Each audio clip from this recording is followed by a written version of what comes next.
അവസാനം വഫാത്തിന്റെ തൊട്ട് മുമ്പ് ഹബീബിനെ കണ്ട രംഗമെങ്ങനെ? അനസ് റളിയല്ലാഹു അൻഹു പറയാണ്, ആയിഷ ബീവി റളിയല്ലാഹു അൻഹയുടെ വീട്ടിലാണ് സിദ്ദീഖുൽ അക്ബർ തങ്ങളുണ്ട്, പാവം കുട്ടിയായ ഞാനുണ്ട്, 20 വയസ്സായിട്ടുണ്ട്, കൂട്ടത്തിൽ ചെറുപ്പക്കാരനാണ്.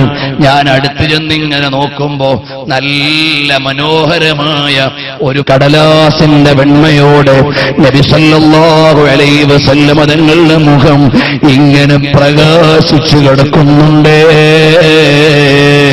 വഫാത്തിന്റെ രംഗം എനിക്ക് പറയാൻ അറിഞ്ഞുകൂടാ. അവസാനം നബി സല്ലല്ലാഹു അലൈഹി വസല്ലം തങ്ങൾ പള്ളിയിലേക്ക് വരുമ്പോഴും ഞാനുണ്ട്.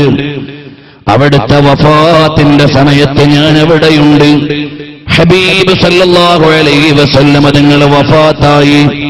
അബൂ തൽഹ റളിയല്ലാഹു അൻഹു എന്ന എന്റെ എളാപ്പ അതാ നബി സല്ലല്ലാഹു അലൈഹി വസല്ലം തങ്ങളുടെ തിരുശരീരം ഖബറിൽ കിടത്താനിറങ്ങിയ ഒരാളാണ്.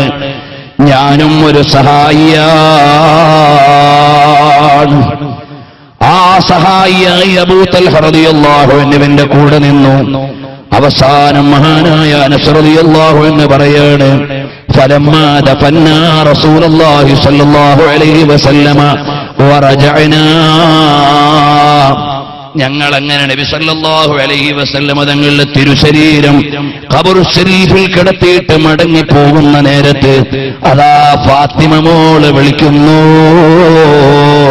ഫാത്തിമ ഉമ്മ വിളിച്ചിട്ട് ചോദിക്കുന്നു, യാ അനസ്, ഓ അനസേ, അതാബത് നുഫൂസുകും അൻ ദഫൻതും റസൂലുള്ളാഹി സ്വല്ലല്ലാഹു അലൈഹി വസല്ലം ഫിത്തുറാബി വറജഅതും, നിങ്ങൾക്ക് റസൂലുള്ളാഹി സ്വല്ലല്ലാഹു അലൈഹി വസല്ലം തങ്ങളെ ഖബറിൽ കിടത്തിയിട്ട് അതിന്റെ മേലെ മൂടുകല്ല് വെച്ചിട്ട് മണ്ണിടാൻ എങ്ങനെ കഴിഞ്ഞു മോനെ അനസേ? അനസ് റളിയല്ലാഹു അൻഹു ഒറ്റ നിലവിളിയാണ്. ഈ ചോദ്യം ഇമാം ബുഖാരി റളിയല്ലാഹു അൻഹു ഉദ്ധരിക്കുന്നുണ്ട്, ഇമാം അഹ്മദ് റളിയല്ലാഹു അൻഹു ഉദ്ധരിക്കുന്നുണ്ട്. ഫാത്തിമ റളിയല്ലാഹു അൻഹ ചോദിക്കുകയാണ്, അഫലാ ദഫൻതും റസൂലല്ലാഹി ഫീ സഫതി മിനൽ ഉലൂവതി വൽ കാഫൂരി മംദൂദി. അനസ് റളിയല്ലാഹു അൻഹുവിനോട് ചോദിച്ചു. അനസ് റളിയല്ലാഹു അൻഹു പറയാൻ, എനിക്ക് താങ്ങാൻ കഴിയുന്നില്ല, ഇത്രയും വേദനാജനകമായ ഒരു ദിവസത്തെ ഞാൻ അഭിമുഖീകരിച്ചിട്ടില്ല, ഇത്ര പ്രയാസമുള്ള ഒരു ദിവസത്തെ എന്റെ ജീവിതത്തിൽ എനിക്ക് കിട്ടിയിട്ടില്ല. നബി സല്ലല്ലാഹു അലൈഹി വസല്ലം തങ്ങളുടെ കൂടെ ഖബറിൽ അവിടുത്തെ തിരുശരീരം ഇറക്കുന്നതുവരെ ഞാൻ കൂടെയുണ്ട്. പിന്നെ എങ്ങനെ എനിക്ക് ജീവിക്കാനാണ്? ഇനി അനസ് റളിയല്ലാഹു അൻഹു എത്ര കാലം പറയാനുണ്ട് നിങ്ങൾക്കറിയോ? തൽക്കാലം ഞാൻ ആ ചരിത്രത്തിന്റെ തുടർച്ചയിലേക്ക് പോകുന്നില്ല. അനസ് റളിയല്ലാഹു അൻഹുവിന് അവിടുത്തെ വേദന അടക്കാൻ കഴിയുന്നില്ല, സമാധാനിക്കാനുള്ള വകുപ്പില്ല. പക്ഷേ കുറച്ചു കഴിഞ്ഞപ്പോൾ അനസ് റളിയല്ലാഹു അൻഹുവിനോട് ജനങ്ങൾ ചോദിക്കുന്നു, അനസേ, നബി സല്ലല്ലാഹു അലൈഹി വസല്ലം തങ്ങളുടെ കൂടെ രാവും പകലും മുഴുവനും യാത്ര ചെയ്ത് ഹബീബ് സല്ലല്ലാഹു അലൈഹി വസല്ലം തങ്ങളുടെ സേവകരായി നിന്ന നിങ്ങൾക്ക് ഇപ്പോൾ എങ്ങനെയാണ് ഹബീബ് യാത്രയായപ്പോൾ ജീവിക്കാൻ കഴിയുന്നത്?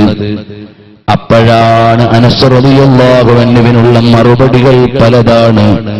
കാരണം അനസ് റളിയല്ലാഹു അൻഹുവിന്റെ കയ്യിൽ ഹബീബ് സല്ലല്ലാഹു അലൈഹി വസല്ലം തങ്ങളുടെ വിയർപ്പ് കരുതി വെച്ചിട്ടുണ്ട്. ബറക്കത്തിനു വേണ്ടി ഉമ്മു സുലൈം എന്നവർ കരുതിയ ഹബീബ് സല്ലല്ലാഹു അലൈഹി വസല്ലം തങ്ങളുടെ വിയർപ്പ് കയ്യിലുണ്ട്. അവിടുത്തെ ശരീരത്തിന്റെ സാമീപ്യം അറിയാൻ നബി സല്ലല്ലാഹു അലൈഹി വസല്ലം തങ്ങളുടെ രോമങ്ങൾ അഥവാ വിശുദ്ധ കേശങ്ങൾ മഹാനായ അനസ് റളിയല്ലാഹു അൻഹുവിന്റെ കയ്യിലുണ്ട്. മഹാനവറുകൾ പറയാണ്, അഹബ്ബു ഇലയ്യ മിനദ് ദുനിയാ വമാ ഫീഹാ, ലോകമാകമാനം കിട്ടുന്നതിനേക്കാളും അതിലുള്ളത് മുഴുവൻ ലഭിക്കുന്നതിനേക്കാളും എനിക്ക് അമൂല്യമായത് നബി സല്ലല്ലാഹു അലൈഹി വസല്ലം തങ്ങളുടെ ഒരു ഷഅർ മുബാറക് എന്റെ കയ്യിലുണ്ടാകലാണ്. അപ്പൊ ഹബീബായ നബി തങ്ങളുടെ വിയർപ്പ് എന്റെ കയ്യിലുണ്ട്, അവിടുത്തെ തിരുകേശങ്ങൾ എന്റെ കയ്യിലുണ്ട്. മാത്രമല്ല ഒരു തോൽപാത്രം എന്റെ കയ്യിലുണ്ട്. അതിടക്കിടക്ക് എടുത്തിട്ട് പറയും. മുഹമ്മദ് ബിൻ സീരീൻ പറയുകയാണ്, സീരീൻ എന്നവരും പറയുകയാണ്, ഇടക്കിടക്ക് അനസ് റളിയല്ലാഹു അൻഹു ഈ പാത്രം എടുത്തിട്ട് പറയും, ഇത്ര തവണ ഞാൻ നബി സല്ലല്ലാഹു അലൈഹി വസല്ലം നിങ്ങൾക്ക് ഭക്ഷണം കൊടുത്തിട്ടുണ്ട്, ഇതിൽ വെള്ളം കൊടുത്തിട്ടുണ്ട്, ഇത്ര തവണ ഇതിൽ നിന്ന് ഹബീബ് കുടിച്ചിട്ടുണ്ട്, അതിൽ വെള്ളമൊഴിച്ചിട്ട് ബറക്കത്തിന് കുടിക്കുന്നു, അതിൽ വെള്ളമൊഴിച്ചിട്ട് ബറക്കത്തിന് കൊടുക്കുന്നു.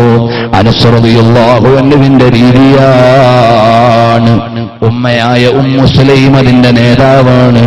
അബൂ തൽഹ അൽ അൻസാരി റളിയല്ലാഹു അൻഹു ഹുദൈബിയ്യയുടെ ദിവസത്തിൽ ഒരു ഭാഗത്തെ മുഴുവനും കേശങ്ങൾ നബി സല്ലല്ലാഹു അലൈഹി വസല്ലം തങ്ങളുടെ പക്കൽ നിന്ന് വാങ്ങിയ മഹാനാണ്. ആ മാതാപിതാക്കളുടെ മകനായ അനസ് റളിയല്ലാഹു അൻഹുവിന്റെ കയ്യിലുണ്ടേ വിശുദ്ധ കേശങ്ങൾ. മാത്രമല്ല ഒരിക്കൽ അവിടുത്തെ തോൽപാത്രത്തിൽ നബി സല്ലല്ലാഹു അലൈഹി വസല്ലം തങ്ങൾ ചുണ്ടമർത്തി കുടിച്ച സ്ഥലത്ത് സ്വർണമോ വെള്ളിയോ പൂശാൻ ഉദ്ദേശിച്ചപ്പോൾ സീരീൻ എന്നവര് പറയുകയാണ്, അല്ലയോ അനസേ, അങ്ങനെ ചെയ്യല്ലേ മോനെ അനസേ, ഹബീബായ തങ്ങൾ അവിടുത്തെ തിരുചുണ്ടുകൾ തട്ടിയ സ്ഥലം കവർ ചെയ്തു പോകുമല്ലോ, അതുകൊണ്ട് വേണ്ട. വീണ്ടും ഞാൻ ആ പാത്രം അങ്ങനെ തന്നെ കൊണ്ടു നടക്കുകയാണ്. നബി സല്ലല്ലാഹു അലൈഹി വസല്ലം തങ്ങൾ നൽകിയ ഒരു ചെറിയ വടി എന്റെ കയ്യിലുണ്ട്, അതും പൊന്നുപോലെ സൂക്ഷിക്കുകയാണ്.